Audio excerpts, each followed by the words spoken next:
สบายดีพี่น้องมาสุขุทุกคนมันสิพาลูกๆไปเล่นน้ำป้ามนลุงเผ็ดพี่น้องว่ะเห็นป้ามนลุงเผ็ดมาก็สิพากันไปพุ่นละเพื่อนไปเถามอนพี่น้องใส่เกิบน้องได้ลูกใส่เกิบเอาเกิบสีเหลืองมาให้น้องก็ได้เห็นบ่สีเหลืองเห็นกิ่งหนึ่งอยู่หั่นน่ะอีกกิ่งหนึ่งอยู่ไส2 อันเลยเอาเกิบตัวนั้นก็ได้สีเหลืองก็ได้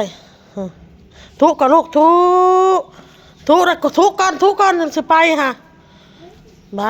ทุก่อนไว้ลูกไว้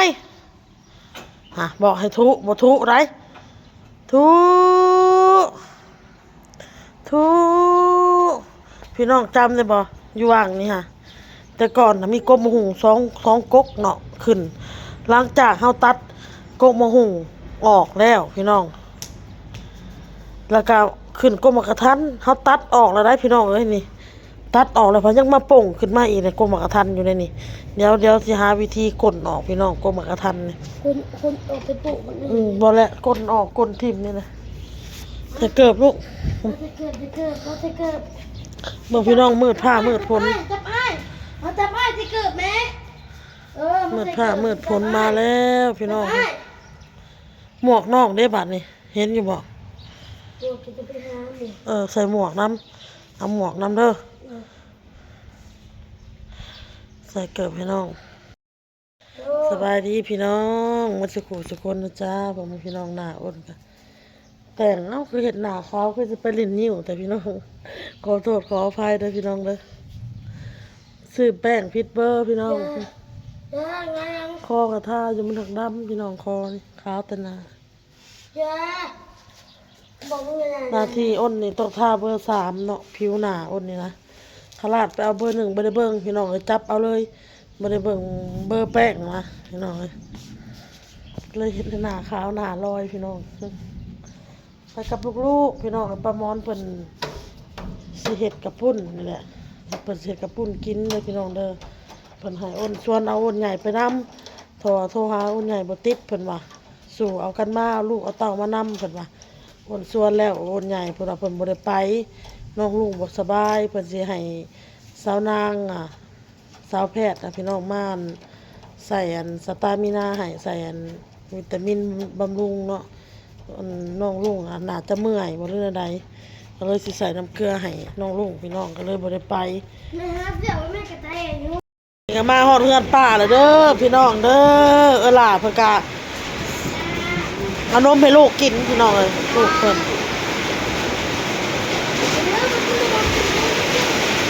ฝนตกพี่น้องมาฮอดฝนตกน้องมาหากินขนมมาฮอดเพราะว่าฝนตกพี่น้องเอ้ย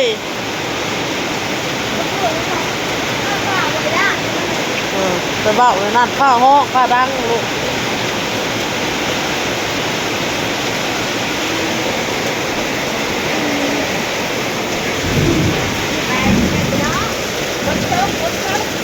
บัดเมื่อน่ะขอหน่อยเด้อหน่อไม้เด้อ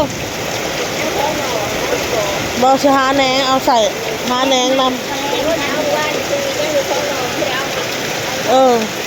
บ่สิหาเล่มแหนงมันนำหาแหนงแถวนี้บ่ได้บ่แหนงแถวนี้ฝนตกโอ้ยตกแห้งๆน่ะเด้อแมลงพัวข่อยไปก้านอึ่งพี่น้องเอ้ยได้อีบ่อึ่งฝนตกแถวนี้บ่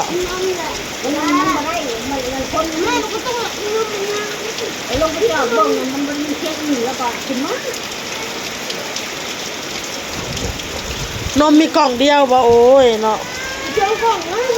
กล่องหมดแล้วน้องกินนี่จะฉลอดเลยนะกล่องหนึ่งบอกมอนให้บอกออโต้เด้อนมนี่มันสิกินหรือบ่รอให้มันดูดของเอื่อยมันก่อนไหมดูดก่อนมันดูดแล้วจะแกะให้มันใหม่คุณตาสุดที่นั่นเลยมันบอกกินแล้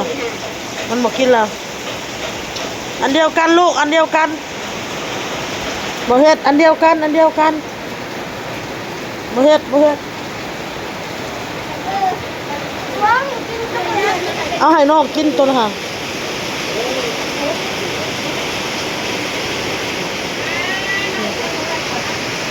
อัดหรือว่าประตูน่ะ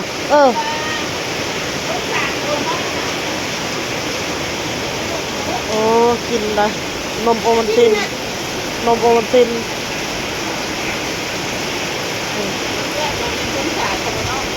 มันหวาน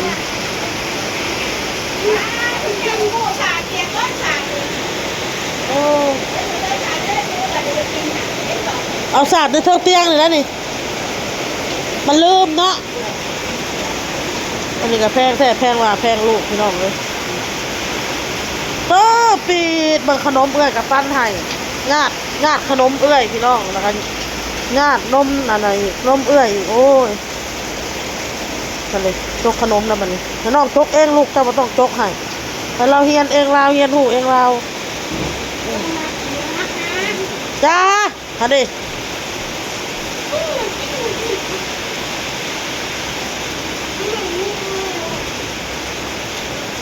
เอาเสื่องไว้เลยบอลมันเห็ดลิ่นแบบนั้นค่ะเสื่องไว้เลย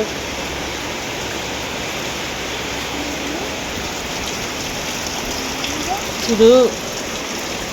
คนขี้ดื้อเช้าหุ่นเซ็กซี่นะนะบัดก้นโอ้ยกินฮอดมหาชัยเด้อพี่น้องเอ้ยเห็นบรรยากาศแบบนี้กินฮอดพ่อฮอดแม่ได้พี่น้องเอ้ยฝนตกวันนี้มันรู้สึกแบบว้าเวรู้สึกแบบว่ารู้สึกแบบอะไรวะนี่นะพี่น้องมันรู้สึกแบบกินฮอดนะรู้สึกแบบกินฮอดนะพี่น้องฝนตกวันนี้กินฮอดบ้านเรากินเองพี่น้อง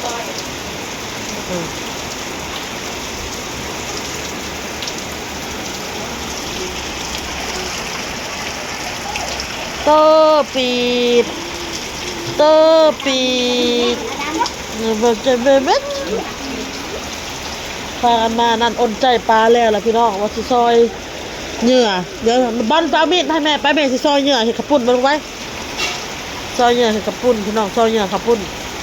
ปลากระจายแล้วเรียบร้อยว่าสิถ่ายผัดไอ้เบิ้ลยังข้านว่าวอยู่กับปลาให้เบิ้ลว่าวซักก็เลยบริถ่ายแล้วพี่น้อง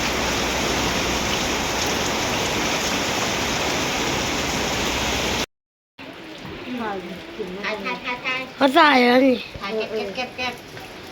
ร็วด่วน สบายดีจัง สุดเนี่ยขอบคุณจ้า